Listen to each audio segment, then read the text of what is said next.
over the horizon. Welcome back to all of you in IPT English classes. Myself Mr. Ashfaq Ansari. Firstly, good morning to all of you. We are studying table etiquettes. Today is the 6th class of the table etiquettes. जैसा कि हम लोग ने कल भी पढ़ा था table etiquettes कि किस तरह से हम किसी 5 स्टार होटल में जाते हैं, 2 स्टार 3 स्टार होटल में जाते हैं, गाड़ी कहाँ पार्किंग करनी है, कैसे रिसेप्शन काउंटर पे अपने ब्लॉक के बारे में कंफर्मेशन करने हैं और अपने टेबल्स को कैसे फाइंड आउट करने हैं, और वेटर का इंतज़ार करेंगे, कितने प्रकार के मील्स हम लोग दिन भर में खाते हैं और कौन कौन से मील्स होते हैं, हमने आपको कल बताया था। आज की क्लासेस में हम बताते हैं कुछ चीज़ों को याद रखा जाता है खाना खाते समय। जैसे फर्स्ट थिंग्स ये हुआ कि don't pick the tooth in public. आप कभी कभी हम लोग क्या करते हैं कि हम लोग खाना खाते हैं, हम लोग पहले खा लेते हैं, कुछ लोग खाते रहते हैं, उसी बीच में हम लोग खाना खाने के बाद सीधे वॉश बेसिन पे जाते हैं, हाथ धुलते हैं और पुनः अपने टेबल पे आके बैठ जाते हैं और अपने दांत को खोदने लगते हैं। चूँकि यह गलत है, ऐसा हमें नहीं करना चाहिए। इसलिए don't pick the teeth into the public. जहाँ अगर दूसरा कोई खाना खा रहा हो तो उस समय बिल्कुल अपने दांतों के अंदर किसी भी टूथपिक का इस्तेमाल नहीं करेंगे। पहली बात तो ये हुई। खाते समय कुछ चीज़ों को ध्यान भी रखा जाता है कि बहुत सारी ऐसी चीज़ें होती हैं जो हमसे गलती होती रहती हैं, लेकिन इन गलतियों से हम लोग अनजान रहते हैं। जैसे कि हम लोग कभी कभी खाना खाते हैं तो खाने में चप चप की आवाज़ आती है, कभी हमारे मुंह में कोई चीज़ आती है और फट से निकल जाते हैं।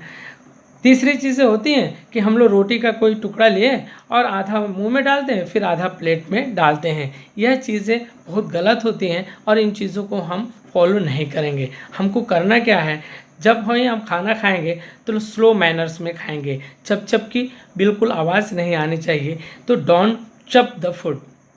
सेकेंड थिंग्स, कभी कभी हम किसी चीज़ को अपने मुंह में डालते हैं और सीधे निगल जाते हैं। निगलना नहीं है, हल्के से उसको हम लोग च्युइंग करेंगे और फिर धीरे से निगलेंगे। तीसरा, हम उतना ही खाने का निवाला अपने मुंह में डालेंगे जितना ईजिली अंदर जा सके। ऐसा ना हो कि कुछ टर्न बैक वापस आपके प्लेट में आ जाए। अब ये तो चीज़ें थी जो हमको रिमेंबर करनी होती हैं, लेकिन हम खाना खाने जब जाते हैं तो 2-3 चीज़ों का बिल्कुल ध्यान रखना चाहिए कि कभी कभी ऐसा होता है कि हमें खाने की व्यवस्था जहाँ पे की जाती है वहाँ पे टेबल का प्रयोग किया जाता है। कुछ जगह हमें बफेट सिस्टम का भी सामना करना पड़ता है, जहाँ पे हम लोग बफेट सिस्टम का भी प्रयोग करके खाना खाते हैं, यानी स्टैंडिंग मैनर्स में। आजकल शादी विवाह कहीं भी आप जा रहे हैं तो बफेट सिस्टम का बहुत चलन है, जहाँ पे हम लोग प्लेट लेके रस करते हैं इधर से उधर। कोई सिस्टम नहीं, कभी चावल कभी दाल कभी कुछ, ऐसा नहीं होता है। हर एक चीज़ का सिस्टम्स होता है, क्योंकि जिसके घर पार्टी है या किसी ने पार्टी दे रखा है तो उसके घर वीडियोग्राफी भी होती रहती है। ऐसा ना हो कि आपकी एक्टिविटी उस वीडियोग्राफी में आ जाए। तो इसके तहत कुछ हम लोग मैनर सीखते हैं। सपोज दैट हम लोग खाने गए और वहाँ खाने पे का टेबल का प्रयोग किया गया है खाने के लिए, तो एक टेबल पे 4 लोग बैठते हैं। मान लीजिए फर्स्ट ये हो गया, सेकेंड ये हो गया, थर्ड ये हो गया, फोर्थ ये हो गया। हम लोग क्या करते हैं, कभी ये बंदा क्या करता है, रोटी लेगा, अब ये बंदा इनको भी देता है, इनको भी देगा, इनको देगा। This is the wrong manners. ये मैनर्स नहीं है। अभी इसने कोई चीज़ लिया, अब ये सबको सर्वाइव करेगा, इसने कोई चीज़ लिया, ये भी सबको सर्वाइव कर, नहीं, कोई ज़रूरी नहीं है। आप यहाँ पे हो, आप अपने के राइट को दोगे, ये अपने से राइट वालों को और ये अपने से राइट वालों को। पूरा टेबल पे आपका खाना राउंड हो गया। ये तो वाइल सीटिंग, जब आप बैठ कर खाना खाते हो। लेकिन आजकल शादी विवाह या किसी छोटे मोटे फंक्शंस में आप जाते हैं तो वहाँ पे सेल्फ सर्विस प्रयोग किया जाता है, जहाँ पे एक टेबल लगा रहता है। उस टेबल पे बहुत सारे खाने रखे रहते हैं अलग अलग टाइप्स के। आगे कैटर्स भी होते हैं जो आपको खाना सर्व करते हैं। सपोज दैट ये आप हो, ये कैटर्स हैं और ये आपके खाने हैं, तो आप क्यों में रहिए, आप इसको इंसल्ट फील मत करें। इंसल्ट फील तो तब होता है जब आप खाने के लिए रस करते हैं, कभी इधर कभी उधर, कभी रसगुल्ला की तरफ भाग गए, कभी भिंडी की सब्जी की तरफ, कभी चावल की तरफ, कभी दाल की तरफ। नहीं नहीं, this is not a good manners. और ये सारी चीज़ें भी कैमरे में कैद होती रहती हैं, और ये एक्टिविटी जो होती है ये गुड हैबिट में नहीं काउंट होती है। इसलिए आप थोड़ा संयम का प्रयोग करें, आप क्यू में रहें, धीरे धीरे एक एक चीज़ों को लो। कुछ चीज़ें ऐसी होती हैं, कभी कभी ऐसा होता है आदमी सोचता है कि भीड़ बहुत है, रस बहुत ज़्यादा है, तो हम एक अपने प्लेट में सारा सामान एक साथ ले लें। नहीं नहीं, this is not a good manners. आप थोड़े थोड़े चीज़ों को लीजिए, कभी दाल पूड़ी ले लिया, कभी पूड़ी सब्जी ले लिया, फिर उसके बाद चावल ले लिया। एक एक चीज़ का आप प्रयोग धीरे धीरे कर सकते हैं, लेकिन एक साथ अगर बहुत सारी चीज़ों का प्रयोग करना चाहेंगे तो यह गलत होगा। आपने खाना ले रखा है, कुछ ऐसी बातें होती हैं जो रोज़ ज़रूरत पड़ती हैं। रोज़ हम अपने टेबल पे, चाहे घर हो चाहे कहीं भी खाना खाने बैठे हों, तो चीज़ों की आवश्यकता होती है। जैसे हम अपने टेबल पे बैठे हैं, खाना खा रहे हैं, अपने प्लेट में कुछ सब्ज़ी लिया, फिर बाद में हमें कुछ सब्ज़ी की ज़रूरत पड़ी। अब उसको अंग्रेज़ी में हम कैसे बोलेंगे, या अगर आपको सब्ज़ी किसी से मांगना हो, या कोई ग्रेवी लेना हो, या फिर कोई डिश लेना हो, तो how can you will be ask, आप कैसे मांगोगे? तो उसको अंग्रेजी में हम बोलेंगे, could you please ladle out that vegetable into my plate. Vegetables के जगह पे अगर कोई दूसरा डिश हो तो आप वहाँ सिर्फ डिश का प्रयोग कर सकते हैं। फिर एक बार हम देखते हैं, could you please ladle out that vegetable into my plate, कि क्या आप मेरे प्लेट में वो सब्जी या वो डिश दे सकते हैं। आप जानते हैं, आप कभी करी भी मांग सकते हैं, आप ग्रेवी भी मांगते हैं, कुछ भी मांग सकते हैं। खाना खाने के बाद आपको पानी की ज़रूरत होती है, तो हर वक्त आपको गिलास बदल बदल के नहीं मिलेगा। आप कहते हैं please give me 1 glass of water, तो आपको अगर 1 गिलास से ज़्यादा प्यास लग गई तो आप, ऐसा थोड़ी है कि आप बार बार नया नया गिलास मांगते रहेंगे। नहीं नहीं, आप अपने ही गिलास में पानी मांगेंगे। और अपने यूज़ किए हुए गिलास में अंग्रेजी में कैसे पानी मांगेंगे आपको बताता हूँ। Could you please pour some water into my glass. Could you please pour some water into my glass, क्या आप मेरे गिलास में थोड़ी पानी की मात्रा डाल सकते हैं। इस तरह से आप अपने खाने को फिनिश कर लेंगे। खाना खाने के बाद नैपकिन्स जो मिलता है वो आप अपने टेबल पे रख देंगे। बीप जो बच्चों के गर्दन पे बांध दिया जाता है, जैसे कि गिरता है खाना तो उनके कपड़े ख़राब ना हो, वो बीप बच्चे के गर्दन से उतार देंगे। या फिर आपको नैपकिन्स मिला है तो आप अपने पैर पे जो नैपकिन रख के खाना खा रहे हैं, जिससे आपका खाने का टुकड़ा आपके पैर पे ना गिरे, उसको उठा के टेबल पे रख देंगे। खाना खाने के बाद आपको ल्यूक वार्म वाटर मिलेगा, जिसमें एक लेमन का टुकड़ा मिलेगा। यह लेमन का टुकड़ा आप अपने हाथ में रगड़ के, और अपनी चारों पांचों उंगलियां, जितनी उंगलियों का आपने प्रयोग किया है खाने के साथ, अक्सर 5 उंगलियों का प्रयोग किया जाता है, कुछ लोग 3-4 भी उंगलियों का प्रयोग कर लेते हैं, लेकिन 5 उंगलियों को आप ल्यूक वार्म वाटर में डालेंगे। हल्का गुनगुना पानी होता है ल्यूक वार्म वाटर में, जो एक बाउल में करके एक वेटर लेके आता है। कभी कभी वो वेज लेमन भी लेकर आता है, जैसे तिरछा कटा हुआ लेमन्स लेके आता है।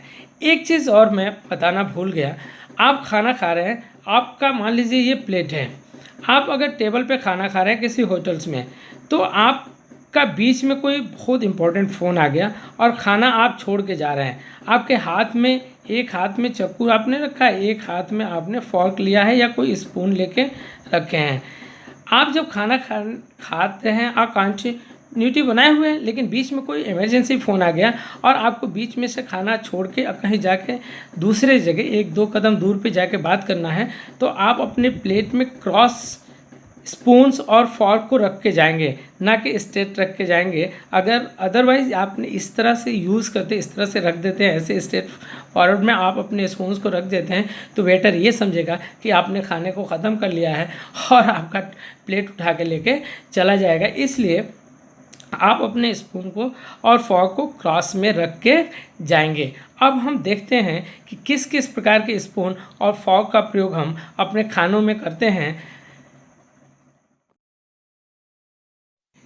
5 स्टार होटल्स में जब आपको मेन मील्स दिया जाता है तो उस मेन मील्स के साथ आपको डिफरेंट काइंड के स्पून्स, फॉर्क, नाइफ्स, ऐसी चीज़ें आपको खाने के साथ यूज़ करने के लिए दी जाती हैं, जिससे आप अपना खाना आसानी से काट कर होने वाले कुछ मज़ेदार शब्दों के बारे में हम लोग जानते हैं। जैसे खाना खाते समय किसी ने पूछा खाना कैसा है, आपने बोला डिलीशियस। डिलीशियस मतलब होता है स्वादिष्ट। स्क्रम्पटिस का भी प्रयोग किया जा सकता है, जिसका मतलब शानदार होता है। अगर कोई व्यक्ति पूछता है खाना कैसा बना था, अगर आप बारात में या किसी पार्टी में जाते हो, किसी मैरिज पार्टी में जाते हो, कोई पूछता है खाना कैसा बना था, तो आपने अगर खाने लायक होता है तो आप बोलते हैं प्लेटेबल, यानी खाने लायक था। या खाने लायक कभी कभी ऐसा होता है कि बहुत ग्रेसी फूड हो जाती है तो खाने लायक नहीं होता है, इसके लिए हम नॉन प्लेटेबल का प्रयोग करते हैं। कुछ बंदे ऐसे भी आपको ज़िंदगी में मिलते हैं जो कभी भिंडी नहीं खाएंगे, करेली नहीं खाएंगे, चाहे कुछ नहीं, उनके घर की बहनें या उनके ब्रदर्स या उनकी माताएं कुछ बनाती हैं, उनके मदर्स कुछ कुक किए रहते हैं, जिससे उनको खाना पसंद नहीं आता है, तो वो बहाना बनाते हैं खाने के लिए। ऐसे लोगों को फसी ईटर बोलते हैं, यानी नखरेबाज, जो खाने को नापसंद करता हो। लेकिन कुछ वही पे लोग होते हैं जिनको भोजन प्रिय पर्सन बोलते हैं, जिसको फूडी या ग्लटन भी बोलते हैं। ग्लटन का मतलब पेटू होता है और फूडी को मतलब होता है जो भोजन प्रिय होता है, जिसके सामने कुछ भी रख दीजिए उसको खाने से मतलब है, अपने पेट को भरने से मतलब है। कुछ शब्द ऐसे होते हैं जैसे हमको गर्मा गर्म रोटी चाहिए तो आप पाइपिंग हॉट चपाती का प्रयोग करेंगे, लेकिन वहीं अगर आपको लिक्विड में कोई चीज़ चाहिए तो आप वहीं पे स्टीमिंग हॉट का प्रयोग करेंगे। खाना अगर चटपटा है तो आप स्पाइसी का प्रयोग करते हैं। कभी कभी खाते समय कुछ लोग ऐसे होते हैं जो कहते हैं यार मैं नॉन वेज बना है, मैं वेजी हूँ, तो वेजी का मतलब शाकाहारी हो गया, नॉन वेजी का मतलब हो गया मांसाहारी। ऑमनिवोरस एक शब्द होता है जो सर्वाहारी होता है, वो कहता है यार मैं तो कुछ भी खा लेता हूँ, चाहे वो शाकाहारी हो, चाहे वो मांसाहारी हो। लेकिन एक शब्द अपने यहाँ बहुत ज़्यादा इस्तेमाल किया जाता है, जैसे कुछ लोग होते हैं जिनको चटोरा आदमी या चटोरी औरत कहा जाता है, उसको गोरमेट का हम प्रयोग करते हैं उस औरत या उस आदमी के लिए। बहुत सारी चीज़ें होती हैं, जैसे कभी कभी खाने में बहुत ज़्यादा तेल पड़ गया, हम उसको ग्रेसी फूड बोलते हैं, तैलीय खाना बोलते हैं। लेकिन कभी कभी होता है अरे यार तुमने मरीजों वाला खाना कैसे बना दिया, तो ऐसे खाने को हम ब्लैंड फूड कहते हैं। लेकिन हम जिस किचन में रहते हैं उस किचन में बहुत सारे सामान होते हैं, जिन बाउल्स होते हैं छोटे छोटे प्लास्टिक के, जिनमें हम अपने स्पाइस को या अदर थिंग्स को रखते हैं, जैसे साल्ट हो गया, टर्मरिक हो गया, लाइक दिस। तो इन सारी चीज़ों को रखने वाली चीज़ों को हम अंग्रेजी में क्रूएट्स बोलते हैं, जैसा कि मैंने रोटी को आपको चपाती बोला। हम लोग जब पार्टी में जाते हैं, खाते हैं, तो वहाँ पे मॉकटेल और कॉकटेल दो चीज़ों का बहुत ज़्यादा प्रयोग होता है। कॉकटेल जैसे अगर हमें किसी भी फल का अगर जूस चाहिए तो उसे हम कॉकटेल बोलते हैं, लेकिन अगर कोई ड्रिंकर है तो एल्कोहल की यूज़ करता है तो वो मॉकटेल का प्रयोग करेगा। तो ये कॉकटेल और मॉकटेल दो चीज़ें होती हैं।